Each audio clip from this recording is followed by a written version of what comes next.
The starship Vigilant moved slowly through the darkness of space. It was the year 2347, and this ship carried 200 people far from Earth. They had traveled for 18 long months to reach this distant star system. Captain Daniel Shaw stood on the bridge and watched the unknown planet grow larger on the screen in front of him. Daniel was a man of 50 years. He had gray hair at his temples and calm brown eyes. He had spent his whole life in space, first as a pilot, then as a commander. But nothing in his long career had prepared him for what was about to happen. Lieutenant Commander Katie Morgan walked up to him. She was his second in command, a practical woman with short red hair and sharp green eyes. She held a data tablet in her hands, and her face showed excitement mixed with worry. "Captain, we found something," she said. "There are structures on the fourth planet. Buildings. Someone made them." Daniel felt his heart beat faster. This was the moment that humans had dreamed about for hundreds of years. They were about to meet aliens for the first time. "Open a channel," Daniel ordered. "Send them a greeting." Communications officer Peter Lane worked at his station. He was a young man, barely 30 years old, with nervous hands and a quick mind. "Channel is open, sir. I am sending our message on all frequencies." They waited. 1 hour passed. Then 2. Then 3. The bridge crew sat in tense silence, hoping and fearing at the same time. Then the aliens came. The ships appeared from behind the planet's largest moon. There were 12 of them. Each one was bigger than the Vigilant. Their hulls were black and smooth, shaped like the bodies of hunting animals. They moved together in perfect formation, like a pack of wolves circling their target. "They are not answering our messages," Peter reported. His voice was shaking now. Katie stepped closer to the screen. Her face went pale. "Their weapons are powering up."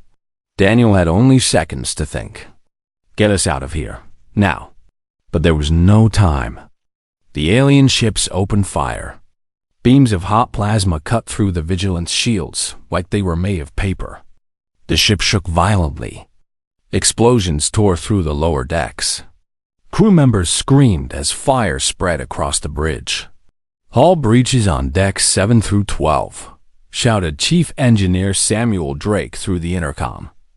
His voice was filled with panic. "We are losing air." Daniel held onto his chair as the ship tilted hard to one side. All around him, consoles exploded and sparks flew through the air. The lights flickered and went dark, then came back in emergency red. "Send a distress signal to Earth," Daniel commanded. "They need to know what we found." Katie worked at her station with blood running down her face from a cut on her forehead. Her fingers moved fast across the controls. "Signal sent, Captain. Earth will receive it in 3 weeks." The alien ship surrounded the crippled Vigilant.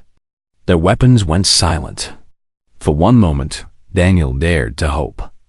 Maybe they would be taken prisoner. Maybe they could still talk to these creatures.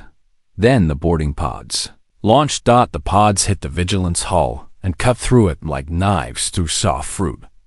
Daniel watched on the security screens as the aliens poured into his ship. What he saw made his blood turn cold. The creatures were nightmares made real.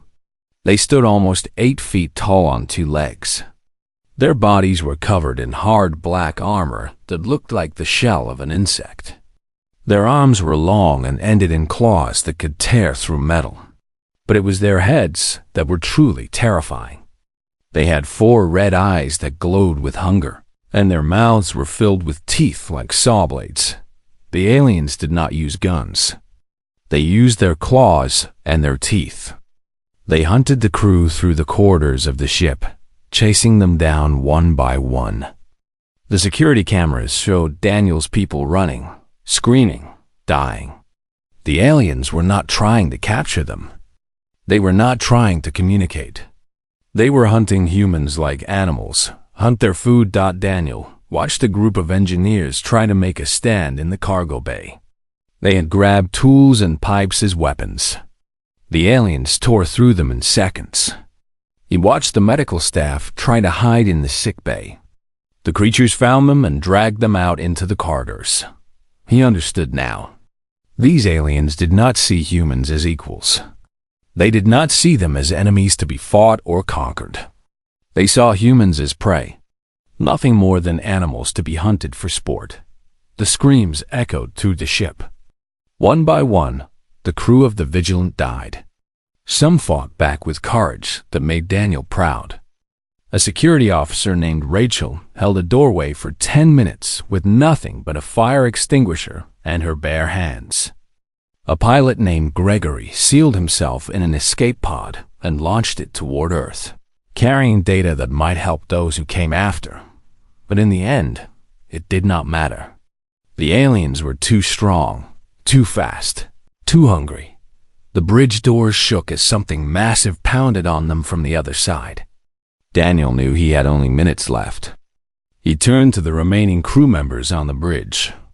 There were only 5 of them now.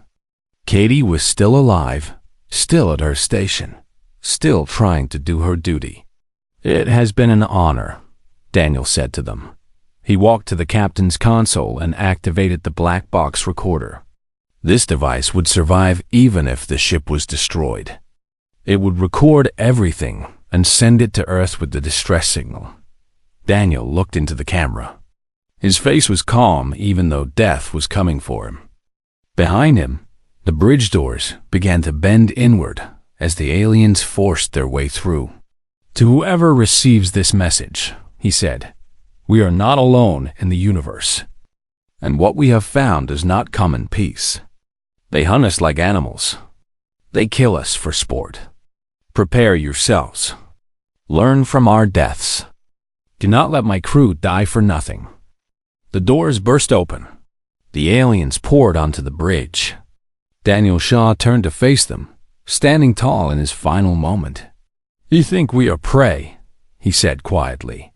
"You are wrong." The recording ended with the sound of screaming. 3 weeks later, that recording would reach Earth. It would change everything. Humanity would learn that the universe was not empty, and that what lived in it was hungry for blood. The war for survival was about to begin. The recording from the Vigilant played on a giant screen in the United Nations building. 200 world leaders sat in silence and watched Captain Daniel Shaw speak his final words. They watched the aliens pour onto the bridge. They heard the screaming. When the lights came back on, every face in the room was white with shock. Admiral Grace Sullivan stood up. She was 63 years old, with silver hair and a spine made of steel. She had fought in 3 wars and brought peace to half a dozen colonies. Nothing in her long life had prepared her for what she had just seen. "We need to act," she said. "These creatures will come for Earth. It is not a question of if. It is a question of when." General Marcus Cole nodded. He was a big man with a shaved head and scars on his hands from years of combat. "I agree. We need to build weapons. We need to build ships. We need to prepare for war." For the first time in human history, every nation on Earth agreed on something. They would work together. They would fight together. They would survive together or die together. Meanwhile, far across the galaxy, the aliens were celebrating their latest hunt. They called themselves the Vrekari. They had ruled the stars for 10,000 years. They were born on a world where everything wanted to kill them. Only the strongest and smartest survived. Over millions of years, they evolved into the perfect predators. When the Vrekari discovered space travel, they did not look for friends or trading partners. They looked for new things to hunt. In 10,000 years, they had found 17 intelligent species. They had hunted all of them to extinction. High Huntmaster Kethrak sat on his throne aboard the world ship Endless Hunger. This ship was massive, bigger than a small moon. It carried 1,000,000 Vrekari warriors and everything they needed to hunt across the stars. Kethrak looked at the recordings from the attack on the Vigilant. He watched the humans run and scream and die. His 4 eyes gleamed with satisfaction. "Excellent," he said. "The new prey is soft and weak. They will provide good sport for my hunters." His advisors bowed before him. "Should we send the hunting fleets, High Hunt Master?" "Yes. The humans have many worlds, many colonies. Send our ships to hunt them all. Let every Vakari warrior taste human blood." The hunting fleets launched from the endless hunger. 200 ships spread out across human space, each one carrying thousands of hungry predators on Earth. Dr. Linda Brooks worked day and night in her laboratory. She was the smartest scientist in the Geneva Research Institute, and she had been given one job: find a way to kill the aliens. She studied the sensor data from the Vigilant. She looked at how the alien weapons worked. She examined their armor and their ships and their tactics. "I found something," she told Admiral Sullivan after 3 weeks of sleepless work. "Their armor is designed to stop energy weapons. Plasma, lasers, that kind of thing. It absorbs the energy and spreads it out." Sullivan leaned forward. But it cannot stop solid objects moving at high speed. Old-fashioned bullets would work better against them than our fancy energy guns." Sullivan almost laughed. "You want us to fight aliens with bullets? Not just bullets, cannons, big ones, firing heavy metal slugs at very high speeds. Their armor would shatter like glass." The factories of Earth began to change. Instead of building energy weapons, they started building mass drivers. These were giant guns that used magnetic fields to fire heavy metal slugs at incredible speeds. But the Vakari did not wait for humanity to prepare. The colony on Titan was the first to fall. 40,000 people lived there, mining ice and gases from Saturn's largest moon. They had no weapons. They had no warning. The Vakari ships appeared in orbit without any announcement. They did not bomb the colony from space. That would have been too quick, too easy. Instead, they landed their warriors and let them hunt. Commander Nathan Price led the defense of Titan Station. He was a security officer, not a soldier. He had 20 guards with shock sticks and pepper spray. Against him were 2,000 alien predators with claws that could cut through steel.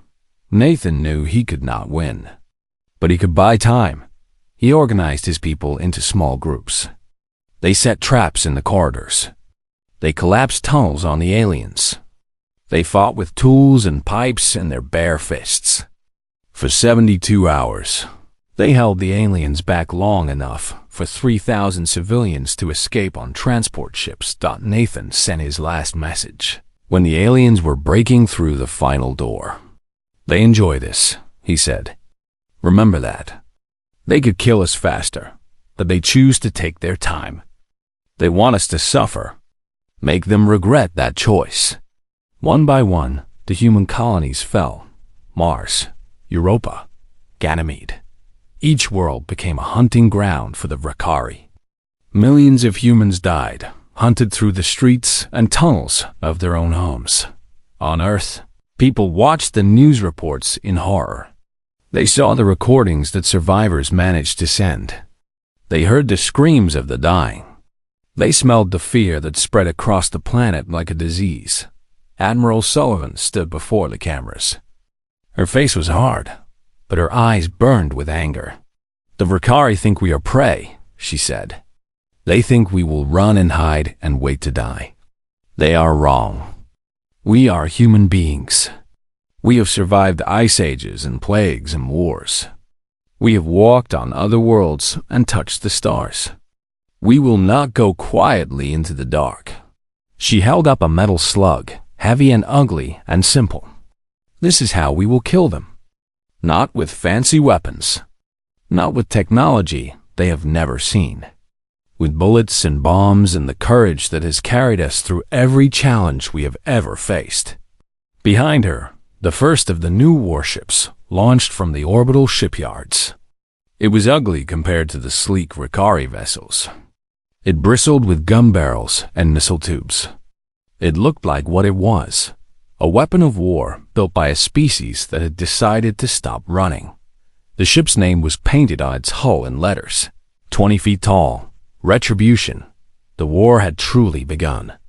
The prey was preparing to bite back. Admiral Grace Sullivan stood in the war room, deep beneath the mountains of Colorado.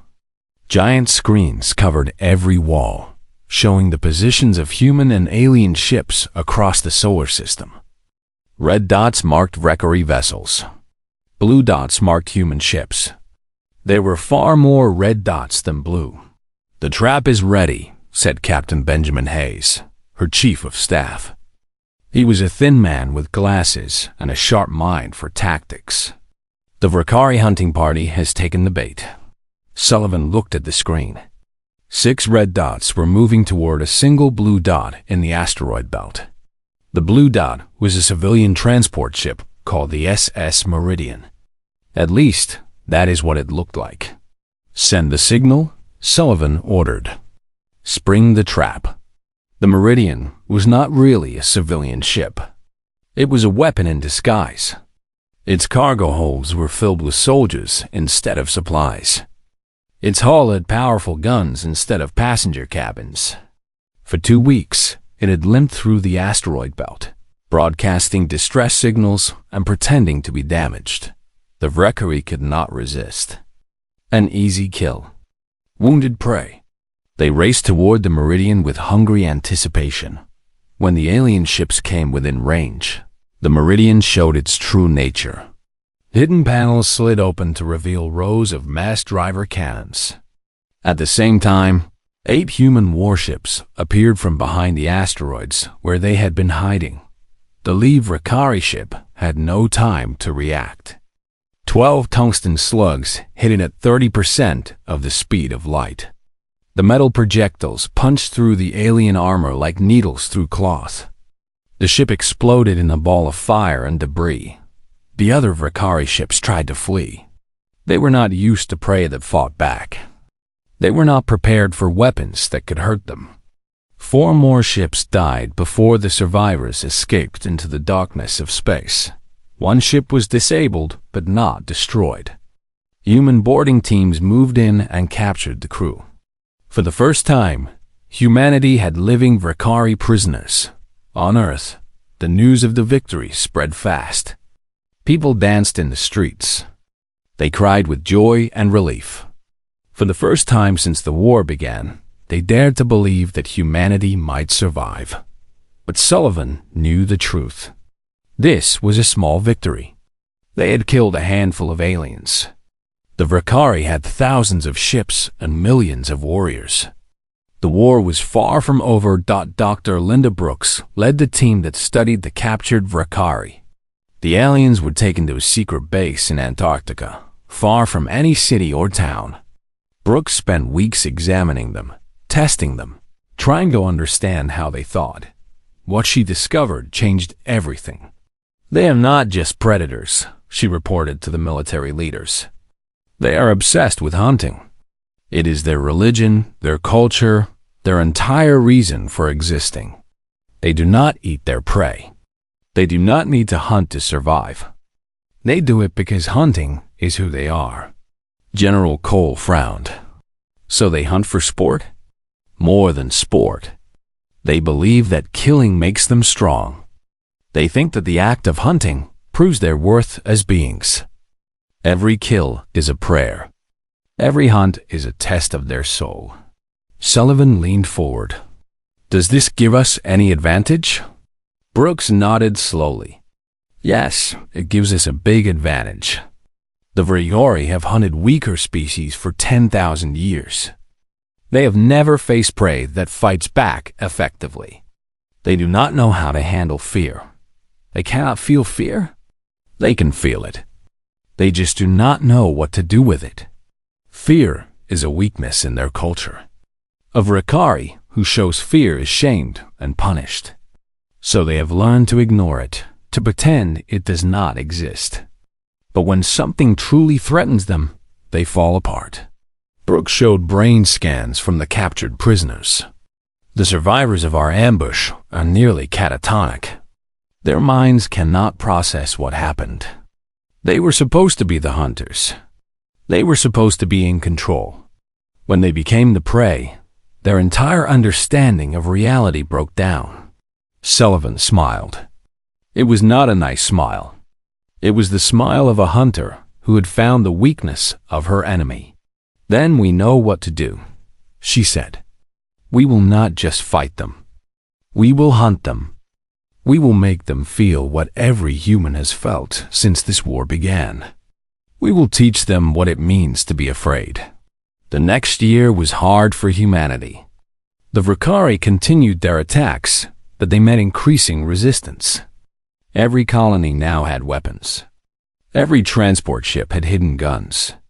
The easy hunts were over, and then humanity began to strike back. Major Christina Powell led the first hunting mission. She was 35 years old, with dark hair and darker eyes. Her husband and daughter had been killed on Europa. She had nothing left but hate and the skills to use it. Her team was small. 12 soldiers, all of them volunteers, all of them people who had lost everything to the Vakari. They called themselves the Reapers. Their target was a Vakari outpost on a small moon at the edge of human space. The aliens had built a hunting ground there. They brought human prisoners and released them into the wilderness, then hunted them for sport. The Reapers did not attack with ships and guns. They landed in secret and moved through the outpost like ghosts. They did not use weapons that made noise. They used knives and wire and their bare hands. Powell found the leader of the outpost in his trophy room. The walls were covered with human skulls. The alien was asleep, confident that nothing could threaten him on his own base. He woke to find a human woman standing over him. Her face was painted with the blood of his guards. Her eyes were empty of mercy. "You hunted us," Powell said quietly. "Now we hunt you." The alien tried to fight. He was bigger and stronger than any human. But Powell was faster and smarter and driven by a rage that burned like cold fire. She killed him slowly, making sure he felt every moment of it. The death was recorded and broadcast to every Vakari ship in the sector. The message was simple. The prey had become the predator. The hunt had been reversed, and humanity was just getting started. 2 years had passed since the first human victory in the asteroid belt. The war had changed. Humanity was no longer running. Humanity was hunting. Major Christina Powell, now promoted to colonel, stood in her command center and looked at the map of Vakari space. Red zones marked alien territory. Blue zones marked areas that humanity had taken back. The blue zones were growing larger every month. Her Reapers had grown from 12 soldiers to an entire division. 3,000 men and women trained in the art of hunting the hunters. They wore black armor and moved in silence. They struck without warning and disappeared before the enemy could respond. The Vakari had learned to fear the Reapers. They told stories about the humans who came in the night, who killed without sound, who turned predators into prey. For the first time in 10,000 years, Vakari warriors were afraid to sleep. Admiral Sullivan coordinated the overall war effort from Earth. Her fleet had grown to 100 warships, each one armed with mass drivers and missiles designed to crack Vakari armor. She pushed the enemy back system by system, world by world. But the Vakari were not finished yet. High Huntmaster Kethrak sat on his throne aboard the warship. Endless hunger, watching reports of his defeats with growing anger. His advisors stood before him, their heads bowed in shame. "How is this possible?" Kethrak demanded. "These humans are weak. They are soft. They are nothing but prey animals." His chief advisor spoke carefully. "The humans have adapted, High Huntmaster. They have learned our tactics. They have developed weapons that can hurt us. And they have something we did not expect." "What?" "They have rage. Deep, burning rage. We killed their families. We destroyed their homes. We hunted them for sport. Now they want revenge. and they will not stop until they have it. Cathrak slammed his claw against his throne. The metal bent under his strength. Then we will crush them. We will gather every ship we have and destroy their homeworld. Without Earth, the humans will fall apart. The Vrikari assembled their remaining fleet. 80 warships, the largest force they had ever gathered in one place. They carried 200,000 warriors, each one hungry for human blood. The fleet set course for Earth. Admiral Sullivan received word of the approaching armada 3 weeks before it arrived. She gathered her commanders in the war room and showed them the enemy numbers. 80 ships, she said. We have 42. We are outgunned nearly 2 to 1. General Cole studied the display. Can we hold them at Earth? No. If we fight a defensive battle, they will eventually overwhelm us. We need to go on the offensive. Colonel Powell spoke up from her seat in the corner. The Vrikari are coming because they are afraid. They know they are losing. This attack is not a sign of strength. It is a sign of desperation. Sullivan nodded. Exactly. And desperate enemies make mistakes. We are going to give them the opportunity to make a big one. The plan was simple but dangerous. The human fleet would meet the Vrikari at a place called Nexus Prime, a dead system with nothing but rocks and dust. Sullivan would position her ships to look weak and vulnerable. She would let the Vrikari think they had one dot, and then she would destroy them. The battle began 3 days later. The human fleet hung in space, near a massive debris field, the remains of planets that had collided millions of years ago. Sullivan arranged her ships in a defensive formation that looked fragile and disorganized. Cathrak saw the human fleet and smiled. His 4 eyes gleamed with anticipation. They are offering themselves to us. This will be a glorious hunt. He ordered his fleet to attack. 80 Vrikari ships charged toward the human position, weapons hot and warriors eager. Sullivan waited. She let the enemy get close. She let them commit to their attack. She let them taste victory. Then she gave the order. Hidden weapon platforms in the debris field opened fire. Mass drivers launched thousands of tungsten slugs at the Vrikari ships. At the same time, the human fleet stopped retreating and pushed forward, catching the enemy in a crossfire. The Vrikari formation fell apart. Ships exploded left and right. Warriors who had expected easy kills found themselves fighting for survival. The perfect predators had become confused prey. Cathrak screamed orders from his throne, but his captains were too shocked to respond properly. The Vrikari had never fought a losing battle before. They had no training for retreat. They had no experience with defeat. The endless hunger took a direct hit from a concentrated barrage of tungsten slugs.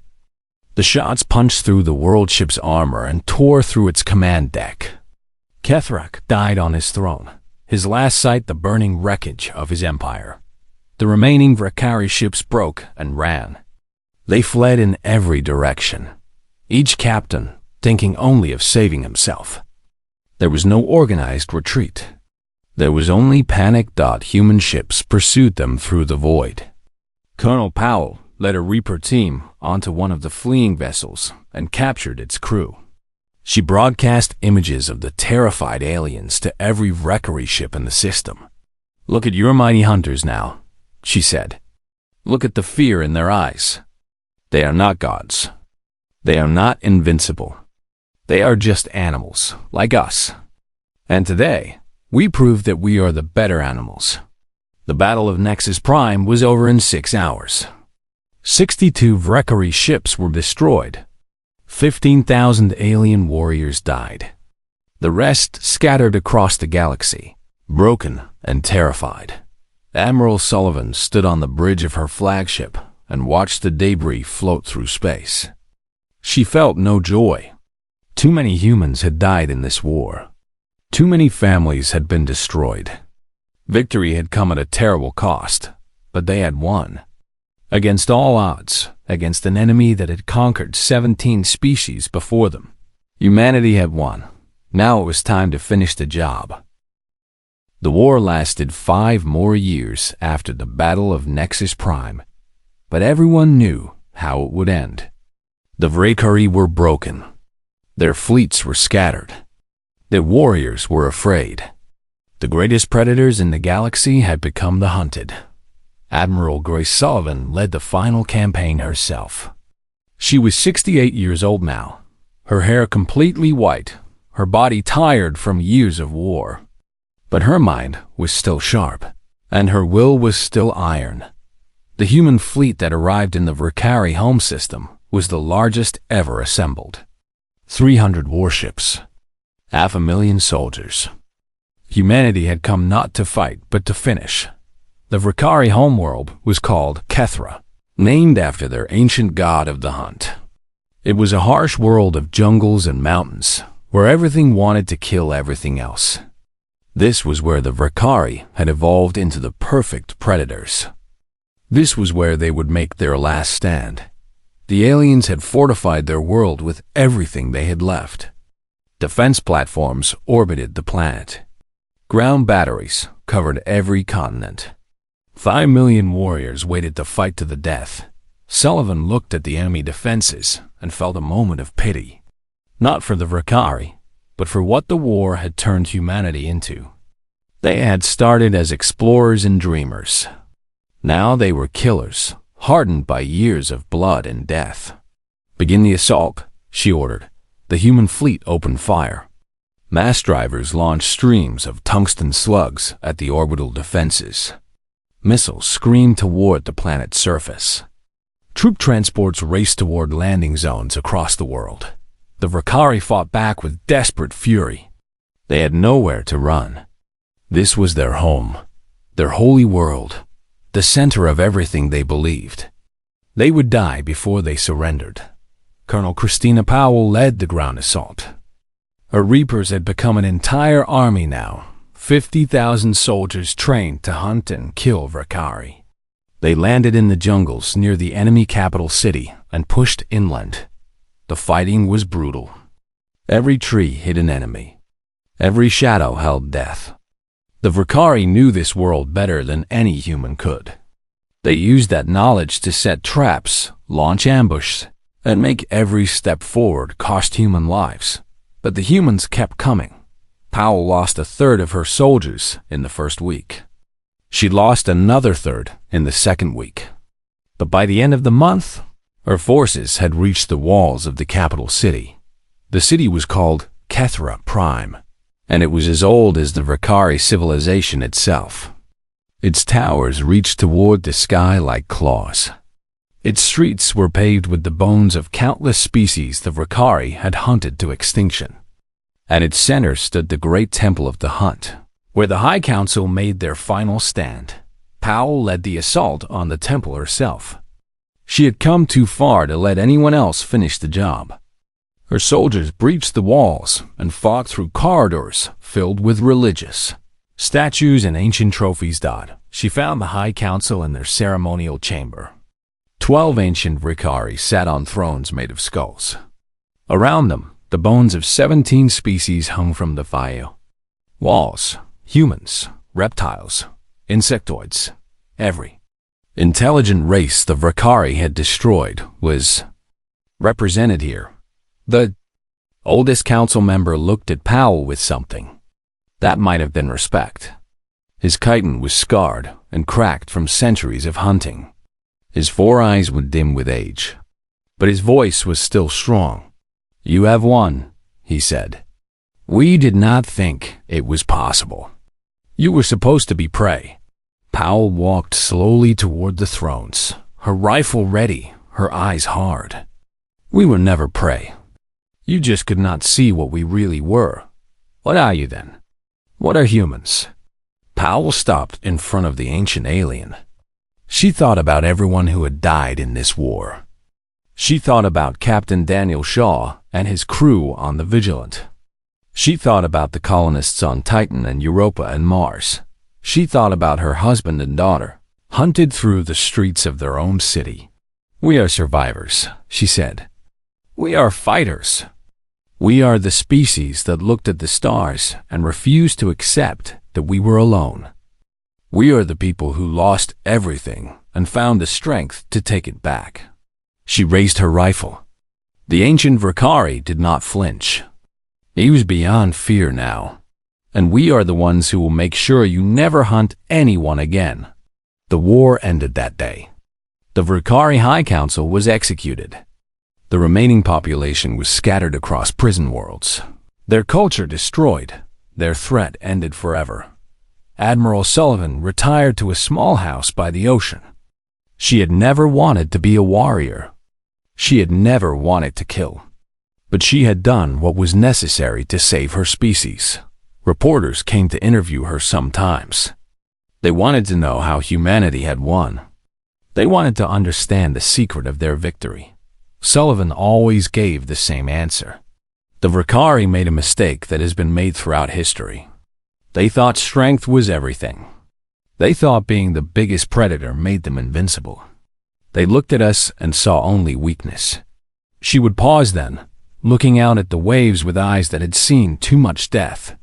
They saw us as prey. They expected us to run and hide and die. They never imagined that we might choose to fight. They never considered that prey can become predator. A thin smile would cross her weathered face. Humanity saw them dead. And in the end, our vision proved more accurate than theirs. In the decades that followed, humanity spread across the galaxy. They found other species, some friendly and some not. They faced new challenges and new threats.